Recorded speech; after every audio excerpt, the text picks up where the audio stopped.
To win in today's NFL, you need to be able to pass the ball as well as stop the pass. Now, how do you do that? Cornerbacks. Who are the top 5 cornerbacks? Who's the king of the cornerback mountain? This prospects. We're going to get into all that next on the Locked On NFL Draft Podcast. You are Locked On NFL Draft, your daily podcast covering the NFL Draft. Part of the Locked On Podcast Network, your team every day. What's up, Locked On family? Let's get locked in. Welcome back to the Locked On NFL Draft Podcast, your daily podcast covering your favorite draft prospects, part of the Locked On Podcast Network, your team every day. I'm your boy, Damian Parson, always on the ones and twos. You can find me on Twitter and follow me there at DP_NFL. I'm a national scout over with the Draft Network, as well as your favorite and local running back guru. And as always, the champ is here, Mr. LSU himself, my guy, Keith Sanchez. You can find and follow him on Twitter at The Talent Code. Keith, talk to him, baby. What's up, Locked On family? This is Keith Sanchez, senior draft analyst with the Draft Network, man, in 2019 national champ with those LSU Tigers, man. But you know why we're here. Myself, Damian Parsons, we're here to bring you that championship level content surrounding the NFL draft 24/7, 365. The draft don't stop, man. We keeping this thing going. Like I said, man, we into the days of June, right? And what we decided to do was we dropped the series, right, of what we're going over the past 10 years. We're going through these positions, and we're talking about some of the hits, some of the misses, but mostly just our rankings, right? Who we had ranked in that top 5, top 10 range, and we went through our position, and we fell upon those defensive backs. Now we on those corners, and if you listen to the podcast, you know that myself, Damian Parsons, we love talking little cornerback play. We like talking about the defensive backs. So this one was fun, man. This one was fun for multiple reasons, right? There was a lot of big time names, right? And we kind of got to go through it. So DP in our pre-show meeting, he said, man, I think the listeners are going to be a little mad with my list, but I got to do what I got to do. That's what he says. I have to stand on it. So DP, why don't you go ahead and kick this thing off, man, and list out your cornerbacks 1 through 5, the highest rated guys over the past 10 years from your perspective. Today's episode is brought to you by FanDuel Sportsbook, official sportsbook of the NFL. Make every moment more. Visit FanDuel.com/lockedon today to get started. For sure. But first off, I want to tell you guys, appreciate y'all and thank y'all for making Locked On NFL Draft your first listen today and every single day, not just being our family, but being our every single dayers, our everydayers, man. We appreciate y'all and love y'all for it. Now let's get into the nitty gritty.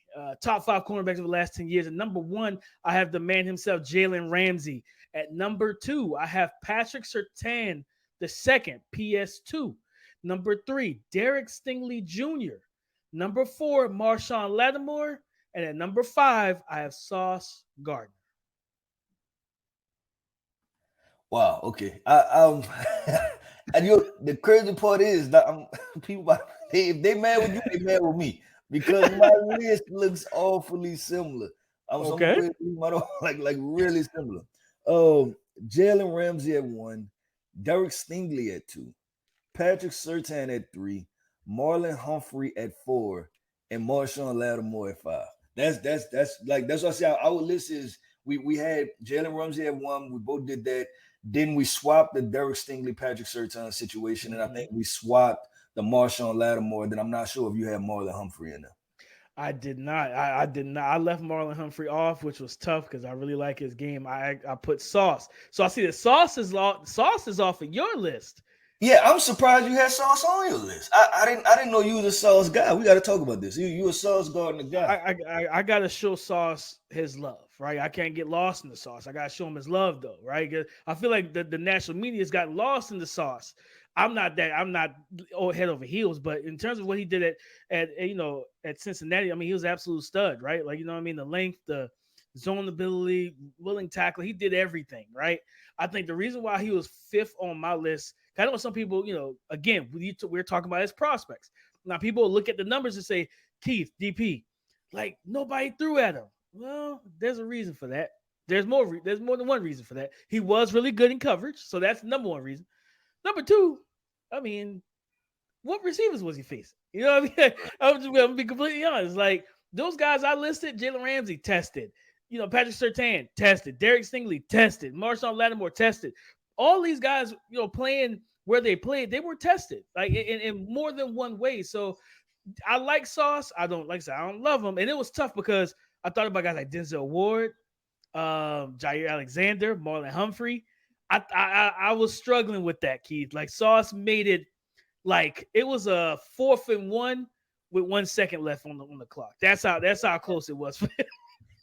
Yeah, I'm surprised that he made your list. I'm actually surprised that he made your list, DP. I'll say two names that didn't make my list, but I was like, I was close to it, but I couldn't quite all the way get there.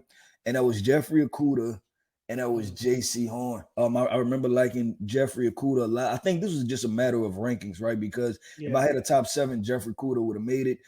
J.C. Horn, just like I said, being honest to the process, I knew he was a good football player, but he was also a guy that kind of came on the scene late, right? Like, remember, he really blew up through the draft process, because I think even if I remember correctly, right, like it was a Patrick Surtain and then everybody else.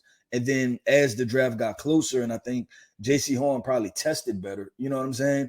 And then that's when he became, I think he was drafted CB1 in that draft. So that was another name that I almost threw in there, but I'm like, I remember I liked him because we actually played South Carolina his last year. They came to LSU. We played them. I remember just talking a little trash to him and everything. And I'll tell you this is an intense guy, right? Because we're talking trash, and that's normal, right? Like it's football, we're talking trash. And then after the game, he was still like, nah, I ain't with all that, right? Like he has more of that, I don't say Jalen Ramsey attitude, but he has that, that bravado. And I can see why teams, when they went in there was like, I can see why the Panthers didn't mind drafting him above Patrick Surtain, but we know the talent that is. That's why I have Patrick Surtain ranked number 3, because the dude is just elite at what he does. Yeah, no, he does that. He does this. I think I don't know if he was the first one, but he was kind of the one that really coined it for me. That seatbelt motion, letting you know he's strapped in. I'm glad you said that, DP, because I was watching, and I hope that announcer maybe he's listening, maybe he's not, right? But I'm watching one of the football games, and so one of the defensive backs did that, and he was like, ooh, I don't know what that celebration is. Maybe he's pulling out a sword. And I'm like, oh man, here we go, man. We gotta be in tune, right? Like we have to be in tap. We can't just be doing it, man. So I'm like, oh man, he's so far off. And I'm like, I could get it. Yeah, I'm strapping him up. Like I put the seatbelt on. It's a downward motion. He's not whipping out of. Okay, all right. Just forgive him. He didn't know. He didn't know. For what he does not know. I will tell you, as a South Carolina native, man, Jace, like you talk about intense, and you brought up Jalen Ramsey, shout out, and I always try to shout him out, man. Oliver Davis, OD3, one of the best cornerback coaches in the game. He works with J.C. Horn. He's worked with Jalen Ramsey, AJ Terrell, a lot of the top tier corners in the league. He's worked with those guys, man, and a lot of high schools and everything else. I'm pretty sure J.C. has worked with him while Jalen Ramsey was in camp with him as well. So that does make a lot of sense in terms of just their attitude and their play style and everything like that. But man, I'll tell you straight up, Keith, and the guy I left off, but just from for me, PS2 was one of the most technically refined dudes that I probably had ever watched. It was him. It was PS2, Patrick Surtain II, Derek Stingley Jr., and then it was Greg Newsome from Northwestern.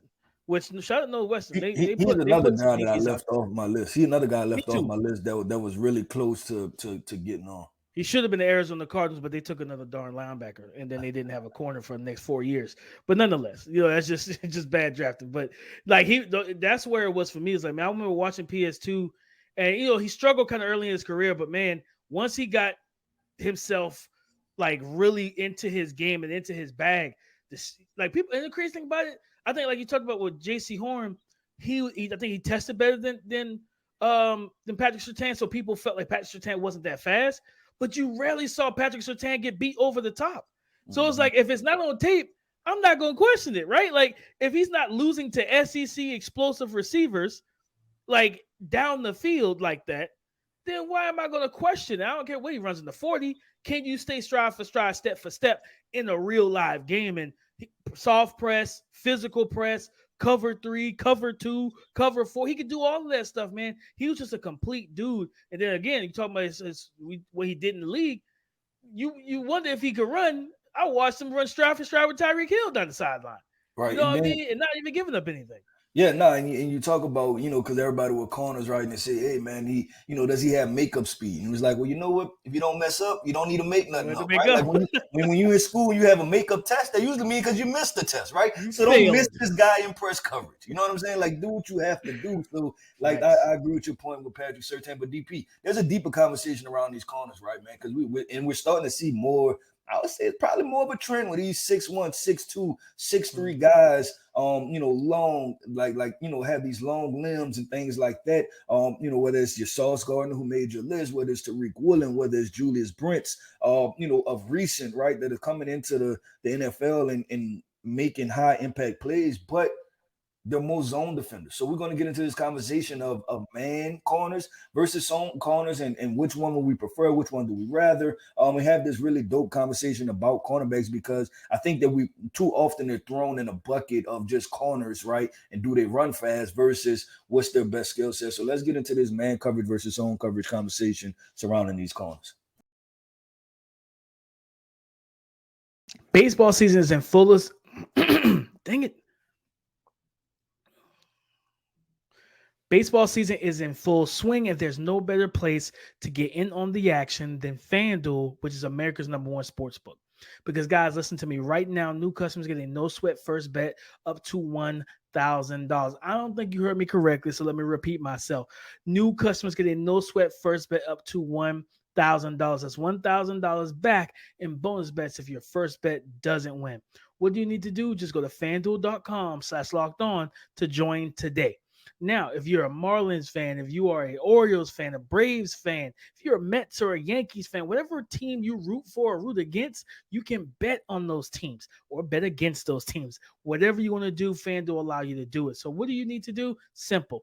Don't miss the chance to snag a no-sweat first bet up to $1,000 when you join FanDuel today.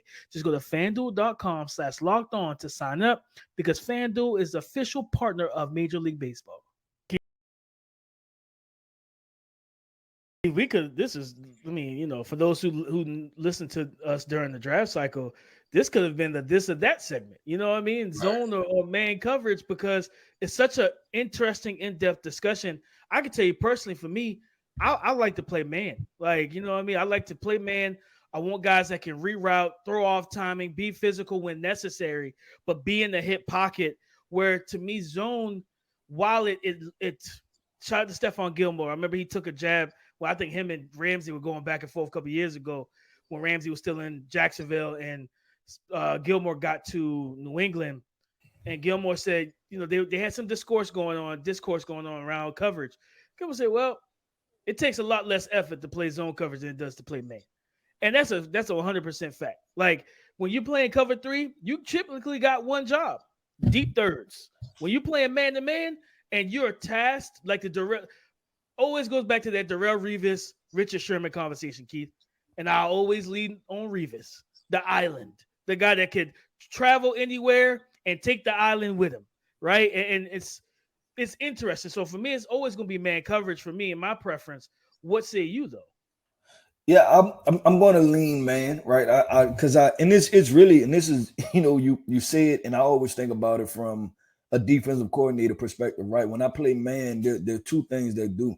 I can attack more, right? I can attack more with my linebackers and, just more blitzes. And if I want to send a safety or something like that, I can attack more because I have corners that can play man. And then also, when you get deep into the season, DP, and they're obviously their tendencies, right? Like their tendencies and offenses. And this is what happens, right? Because we get these statistics and just talking to our listeners, right? Like this happens on the college level. We get these statistics, whether it be from PFF breakdowns or things like that. And you see, hey, in this, 3rd and 7+, this team likes to run this on defense more. And 1st and 10, they like to run this on defense more. So if you're the offensive coordinator, right, now I have these statistics, and it's like it's a 60% chance they're going to play cover 3, right, on 3rd and 7+. Cool. You know what I'm going to do? Dial up a cover 3 beater. You see what I'm saying? Like that's what I'm going to do. And if you don't have the corners to be able to switch that up some, right, because you don't feel comfortable playing man against wide receivers, then they're going to be able to kind of, dial you up and just kind of slice you up because they already have your tendency. So that's why even when you get in the NFL season, right, you have some of these surprise teams, they'll kind of come out the gate swinging and everybody didn't see it. and then they'll go ahead and lose 6, 7 in a row, right? And that's because they finally have the stuff on film, and then now they have the statistics, and they have the tendencies, and then now it's a matter of, can you go away from that? And I think that's why you have to be versatile, and versatility is key, because there's going to get to a point to where teams study you and they know exactly what you are. So if you ask me, DP, I definitely rather man. But let's talk the zone conversation, right? Because we both said we like playing man, but zone conversation, because there's cover 4, there's cover 3, there's cover 2. There's all type of coverages. You can mix some stuff. Cover 6, you can do quarter, half. Like there's a lot of things that you can do. And I'll say this, of the coverages, I do think 3 is something that I would have in my back pocket, and just those type of zone defenders, because you still have to be athletic. You have to locate the football. They're still pretty good athletes. Usually you take that step down when you go to cover 2, right? Because now these guys, they don't have to carry vertical, right? Like they just have to be strong, physical at the point of attack, and they have to show against the run because your safeties are high. You know what I'm saying? They're playing on the roof. So I think I would go with cover 3 corners, and that's your Julius Brents, that's your Sauce Gardners. I think even with this draft, DP, like a Devin Witherspoon, that was the perfect spot for him. And he's not a 6'3" guy. But when we watched him, then I talk about it a little bit, and I was like, I don't know. Like the little man-to-man stuff, I don't know if I see it all the way, right? But he's going to that Seattle Seahawks defense where he can just play cover 3, keep his eyes on the receiver, backfield, kind of triangulate that thing, and then trigger downhill and make some plays. No, 100%. Yeah, if I'm gonna if I want a run of defense, is definitely cover 3, and I want to have with my corners as well. I do want to play predominantly man, but we know that the NFL, these offensive coordinators are some of the smartest people in the world, man. And what's the one thing that we know that is coming versus man coverage? If you run it heavy, Keith, mesh concept. Rub routes and crossers, because that's a natural man beater, because you're making guys chase across the field at the same time, and the levels are separated by maybe a yard. Like, so you got receivers designed to run guys into each other, throw them off the path so that quarterback can dump it down to him, and now that 5-yard shallow crosser turns into a 20-yard run after catch situation. So you do want to have the ability to come out show man, but drop off into press bail, and it's cover 3. You want to have corners that are athletically gifted enough, right, as well as the length to do so, right? Because at the end of the day, you got smash concept, you got all different things that the offense is going to run that's going to try and put pressure to attack. If they know that you're in zone, if you're playing cover 2, bro, the arm talent that's in the league right now, that honey hole, that whole shot, they're gonna set it up. It's there. And not that one, and the seam route, right? Like just the one that's gonna be able to split the safeties. They're gonna be able to tear that up too. So I think DP, when it comes into athletic ability conversation, right? And I guess part of this is physics or biology is one of those, right? It's just mechanics, right? Body mechanics. Usually if you're a taller guy, right, and it goes to any sport, if you're in basketball, right, the quicker guys are usually shorter. You know what I'm saying? And so even with corners, you're talking about 6'2", 6'3", 6'4", like Antonio Cromartie is a rarity. You know what I'm saying? Yes. Usually these 6'2", 6'3", 6'4" corners, they're longer limbs, and they don't pick them up, put them down as quickly as a guy that's 5'11". So in transition. Yeah, so turning in transition. So you want to be able to kind of allow them to know exactly what their movements are already, like kind of know their assignments, and then now just use their wingspan and their range to be able to cover the wide receiver, even if they may be good athletes. It's just a matter still,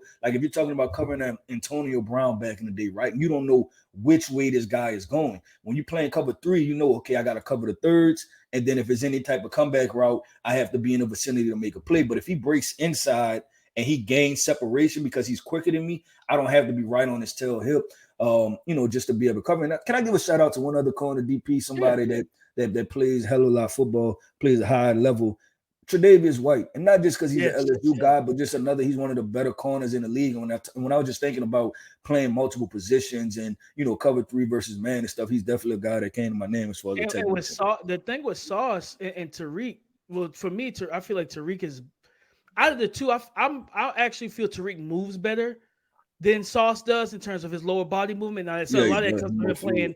He played receiver too for like 2 years in college, if I remember correctly. He's only played corner for like 3 consecutive seasons. But when I looked at Sauce and I watched the tape, and you watched the tape because for us at TDN, you had the Jets, so you watched Sauce. He was predominantly in cover 3 zone. He would play some man to man, but as I think it may have been around that Justin Jefferson matchup where you start to see, okay, because I remember they asked Salah coming into that game, are you going to put him in man to man versus Justin Jefferson? And he basically said it like in a way like he's not afraid to, and he did that, right? He put him in man to man. It was not good. Like, you know what I mean? Like, I'm gonna be completely honest. It was not good. He could have been called for at least 4 holding penalties because he doesn't have reactive agility from his lower half to when you line up in press against a guy like Justin Jefferson, right? Where you got to get your hands on and really disrupt him.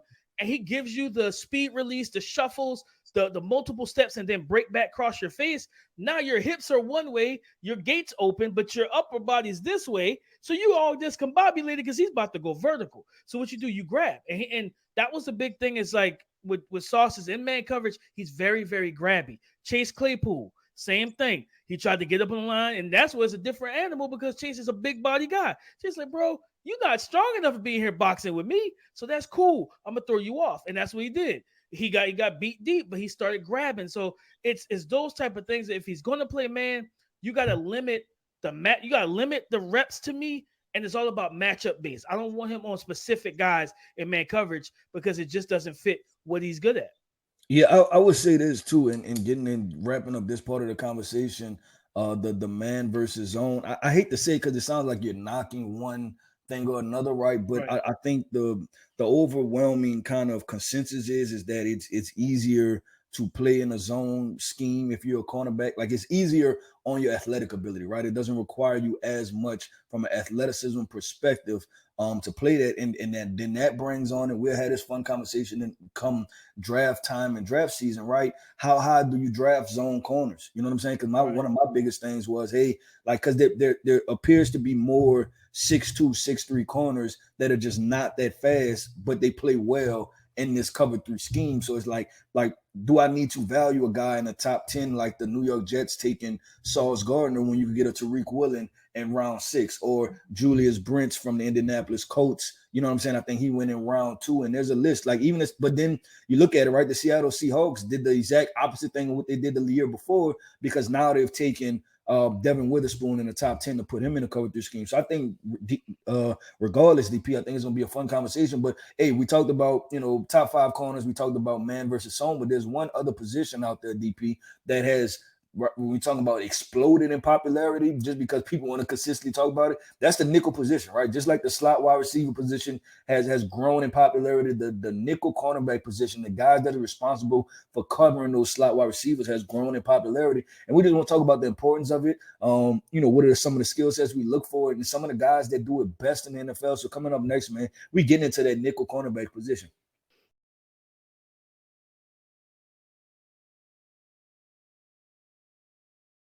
All right, everydayers.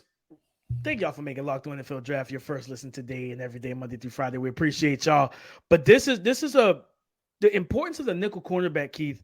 I think there was a stat. I don't know. I couldn't find it, so I don't have the verbatim number. But I believe it was like anywhere from 65 to 70+% of NFL personnel packages for the game, their base package is nickel. So it's like the nickel corner went from, you know how we talked about during the draft season, the negative connotation against slot receivers, like, oh, he can't play on the outside, he just isn't that good. No, it's just he may be physically limited, so he can't play on the outside, but he's a really talented receiver, like a Josh Downs and things of that.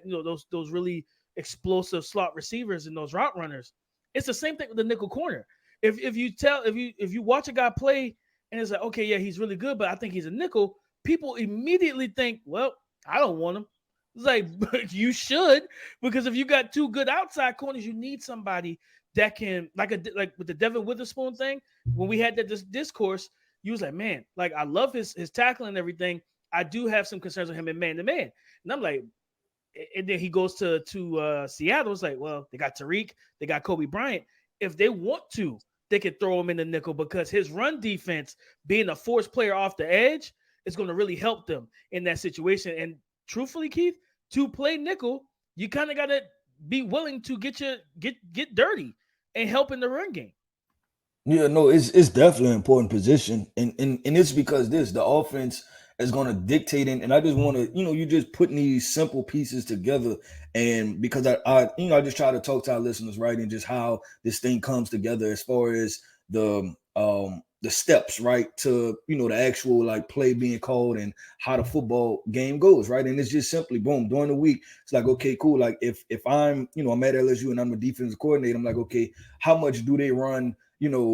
With a slot wide receiver on the field, right? And it's like, okay, then they do this 70% of the time. So then guess what? 70% of the time, my nickel corner is going to be on the field because I need somebody to cover that. And then you're talking about in game, right? In game, the offense is going to run their personnel on the field, right? And then as soon as I see that as the defensive coordinator, I'm going to call my personnel package, right? So I'm going to match what they're doing. So that you need a starting nickel because these offenses are playing so much with their slot wide receiver on the field. So the nickel position is extremely important. And like you said, DP, not only is it important from a coverage perspective, but it's important from a run perspective also, because when there's situations when you know that there's a corner, and these are the thoughts that defensive coordinators have to have, right? Because when there's a situation where there's a corner that's good in coverage, like in the slot, but he doesn't want to tackle, you know that the offensive coordinator is going to run the football towards that guy, right? And force him to be involved, and you don't want that. So then now you're forced with that decision. So if you ask me the importance of the nickel position, I think is extremely important. And I'm all for this. I'm all for pushing, because I talked about this with the Saints, right? Like if you have, because they have Alontae Taylor and they have Paulson Adebo. Paulson Adebo, he didn't play very well last year at all. Alontae Taylor did. But if Adebo can get back to how he was his rookie year, you potentially put those two guys on the outside, right? Because they're taller, longer athletes, and you put Marshawn Lattimore in the middle. Now I'm taking away your slot. And then you even talk about the way that the quarterbacks operate now, right? Like everything is option routes. At LSU, we had something called a Lucy route, right? Well, that was Justin Jefferson. He had a option route out of the slot. Now, it looks different when I have my fourth string cornerback. There's no way in hell he's stopping Justin Jefferson, into that. But if I could put my number one corner, we're talking about a Jair Alexander, a Denzel Ward, or Greg Newsome, any one of those guys into the slot because of what I have on the outside. Now, at least I have a fighting chance to be able to do something and make a play. No, 100%. And as well as just you think about the combo coverages, like coming out, lined up in man, and all the pre-snap motion, right? Like being a nickel corner, you not only have to deal with slot receivers, but then you're going to have to deal with Travis Kelce motioning from inline to head up to you. And it's like, okay, now your approach is different from, okay, Kadarius Toney was lined up one-on-one. They shift the formation pre-snap. I'm still where I am because we're showing man, but we're in zone. And it's like, okay, wait a minute. Now we can't play zone if Travis Kelce's attached and in the slot. Now we got to change, make a quick check call, and go to man-to-man. So I can get up and try to be in his hip pocket, but then there's a size difference, right? He's 6'6". You know what I mean? Same thing with Gronk and George Kittle, Darren Waller. These big body guys. So like you want to have, I'm going to tell you, and I'm going to shout him out because he's one of my guys, Israel Mukuamu. From the Dallas Cowboys. He was the teammate to J.C. Horn. Those were two of the bigger body corner duos I remember seeing in the SEC during their time at South Carolina. And I spent some time really like getting to know Israel, and he's really cool. Me and him are close. So like he's cool peoples. But I remember him talking about the fact that with these, like with DBs, you talked about starting to see more 6'1", 6'2" guys, because a lot of them are looking at the wide receiver lines at these camps and be like, bro, I'm never going to get a rep. Like, it's 35 dudes in this line. But then when you watch them, and, for him, you got the Cowboys as well.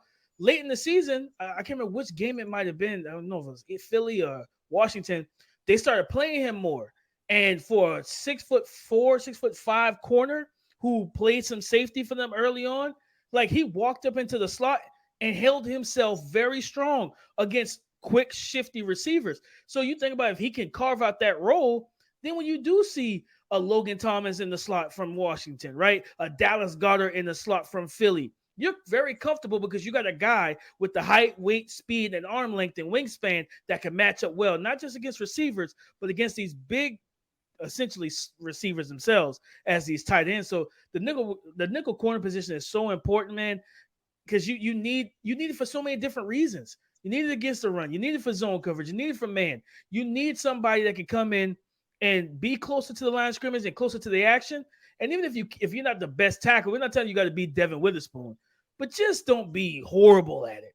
Because not only are they going to run the ball at you, they're going to throw quick screens, they're going to throw bubble screens, they can do anything to get you isolated to make you tackle. It's going to be a lot, man, and that's why I'm all for a proponent. We're talking about what I said at the beginning of the show, right? We talk about draft philosophies. One of my draft philosophies, yes, I'm taking a cornerback or two every single draft, man, because it's just so important. And you're talking about you one injury away from having to compromise your entire defense as a defensive coordinator. So, DP, I think this is a rather fun show, man. And you know, just how every day is. Like, we're talking summertime, so we don't have as many headlines popping out, but this is cool because we get to have these type of conversations with y'all, right? Let y'all know, you know, just how we approach things and just some of the thought processes that we've had over the past 10 years, you know, some of my experiences, some of the experiences you've had. And I think this allows us to get closer to y'all. So like we said, man, we urge y'all to go to YouTube, comment, holler at us. We know we talk back, man. Come to Twitter, tweet at us, let us know how y'all feel. Y'all may agree, y'all may disagree, but we just love the game of football, man. We love what we do. Doing this, we love talking to you guys. So we definitely appreciate y'all tapping in.